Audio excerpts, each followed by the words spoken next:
God, may the words of my mouth and the meditations on all of our hearts be acceptable in your sight, for you are our rock and our Redeemer. Amen.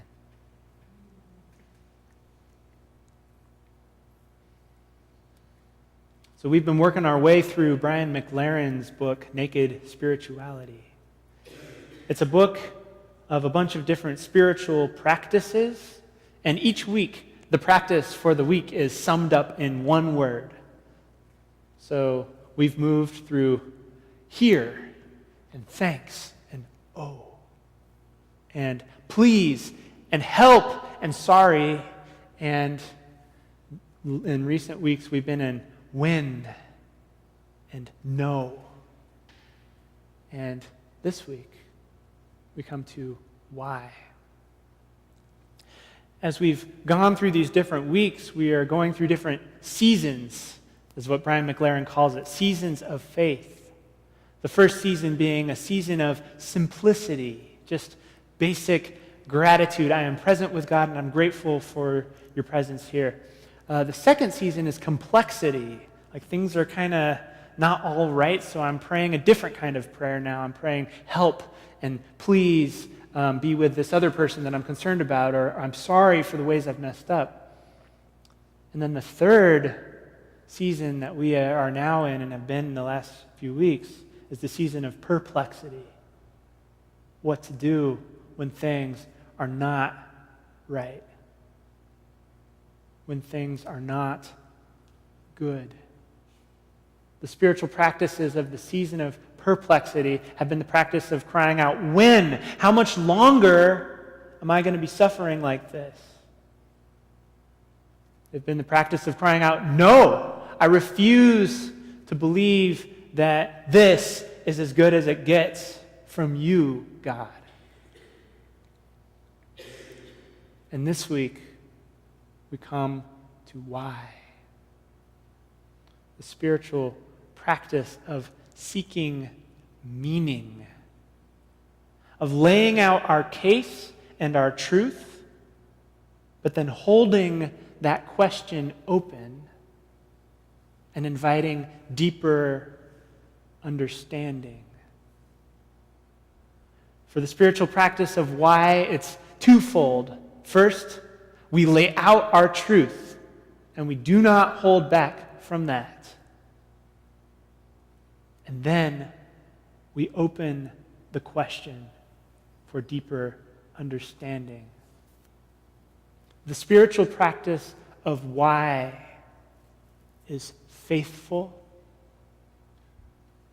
and it is good for us as a practice because it holds the question open and it makes better relationship possible. So in our scriptures, we have why questions being poured out from the people again and again and again. Jeremiah in our text today says, why are these wicked people thriving when we, the faithful people, supposedly are suffering? Why is this happening to us?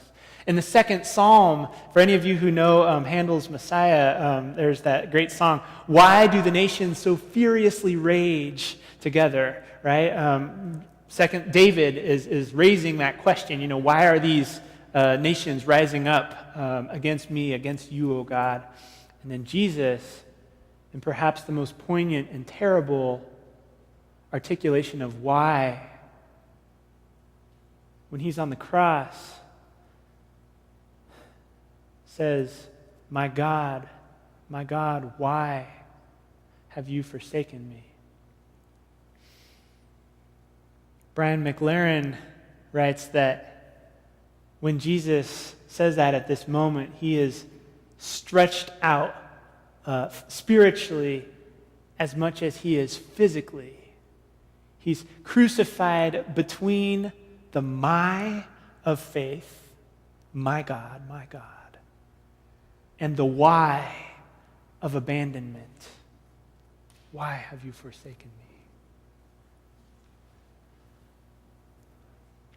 It is the practice of asking why that makes room enough for us to claim what is true while also holding the question open and making possible better relationship.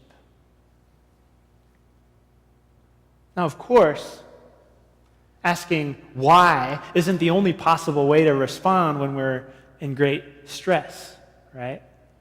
One way that I've been thinking about a lot lately is to say, instead of why and hold the question open, to say because, and to shut the question down, to settle that for once and for all. Because isn't interested in a debate. It isn't interested in new understanding and new insight. Because is a closed one-way system that says, this is what is true and you are to receive it, and that's the end of this relationship here. I've been thinking about because an awful lot based on how the entire nation has been this past week in the wake of the George Zimmerman verdict.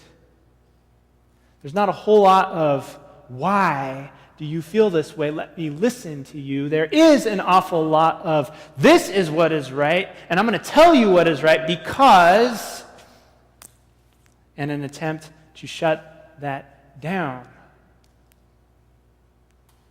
I confess that that's been my primary mode of engagement this past week in the wake of the George Zimmerman verdict. I hopped on Facebook and I pontificated and I quoted statistical analysis and I dismissed just categorically anybody who questioned the obviousness of the fact that this is a racially infused situation.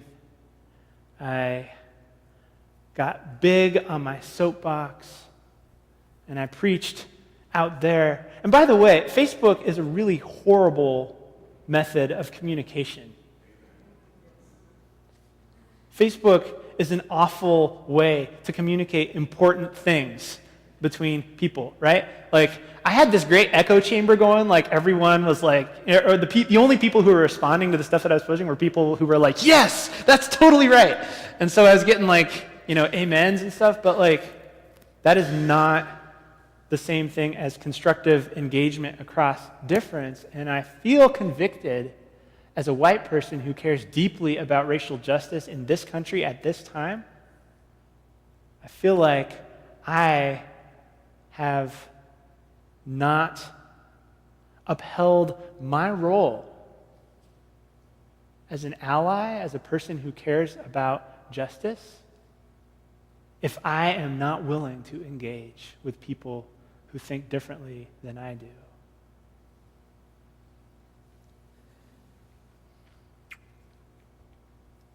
It's a lot easier to just stay out there in the abstract on the internet and blast away than to come in here,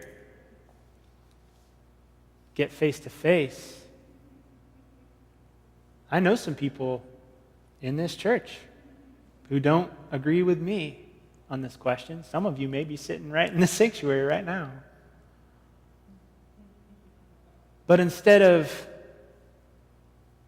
seeking understanding or at least connection,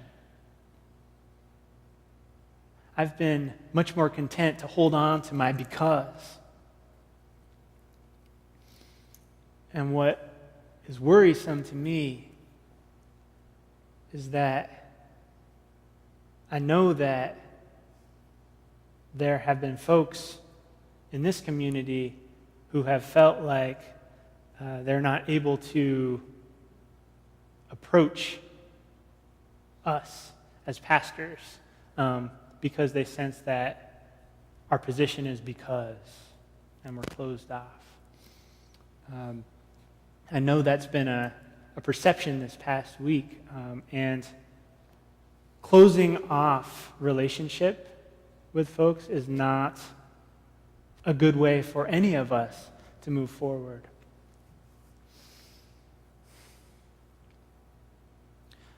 There's a tension between being true to the values that I have and to the people that I know and love and am accountable to in one part of my life. There's a tension between holding on to what is righteous and what is true in my experience, while also not cutting off and closing down relationship with others to whom I'm also accountable in a different kind of a way.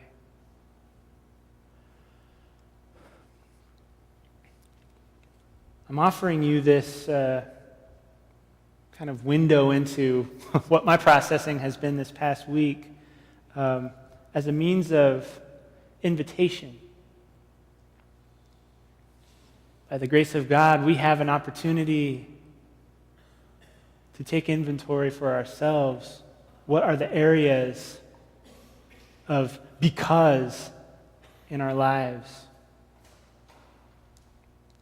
And there are times where our truth is vulnerable and engaging in some open-ended debate whereby you get to beat me down because of my truth is not, in fact, a constructive way to safeguard truth, right? So I know this is different depending on what we're talking about. But I want to invite us to take inventory of those places of because in our lives. To think about where we have been closed off. And to imagine what might be possible if we can nudge some of those areas of because into areas of why.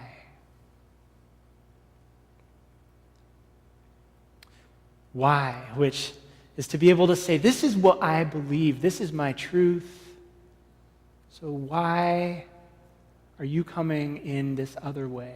Tell me why. Because when we ask why, it allows us to hold the question open and make better relationship possible. Join me in that soul searching this week. Join me in that opening of heart and attending to people who are different. Let us endeavor to move toward openness in the coming days. And that is a witness that this church needs to bring to our community. Amen.